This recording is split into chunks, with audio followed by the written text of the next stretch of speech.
So today's topic is setting up an IDS, that is intrusion detection system.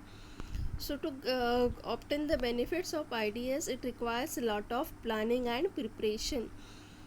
Even when we are creating a policy, for that purpose information must be gathered. The network which is in the organization must be analyzed.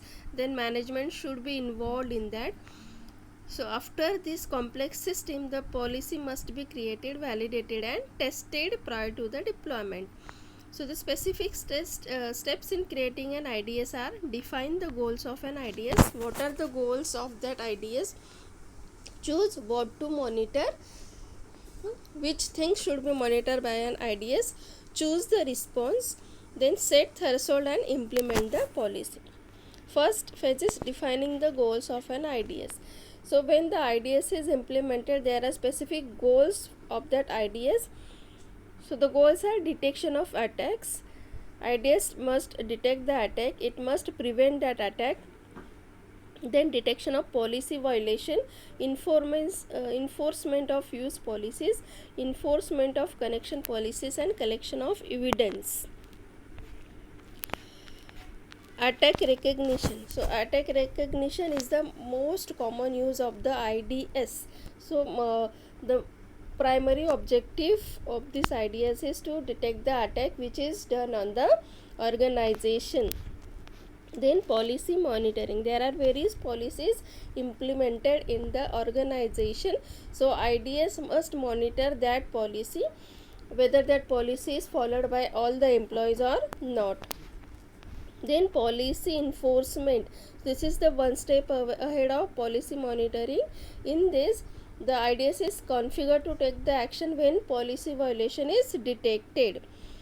In policy monitoring, the policy informants IDS would not only identify that a connection was being attempted to an unacceptable websites, but it would also take action to prevent the connection. If somebody is trying to get the access of the website which is banned, then appropriate action should be taken. Then incident response. An IDS can be valuable tool after an incident is occurred or an incident is identified. It is used to identify the incident initially.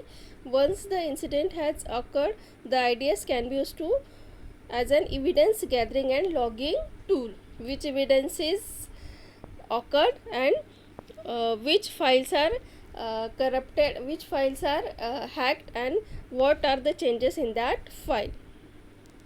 Next is choosing what to monitor. So choosing what to monitor is governed by the goals of the IDS. What is the goals of the IDS? According to that, the parameters are selected that is to be monitored by the IDS. For example, outgoing traffic is not concern of the IDS, but the attacks from the internet, some attacks penetrate the firewalls, so this should be detected by the IDS. So the what should be monitored is depend upon where the IDS is placed. If the IDS is outside of the firewall, then it must detect the attacks from the internet. If it is inside the firewall, then it must detect or monitor the attacks which penetrate the firewalls. Okay, thank you.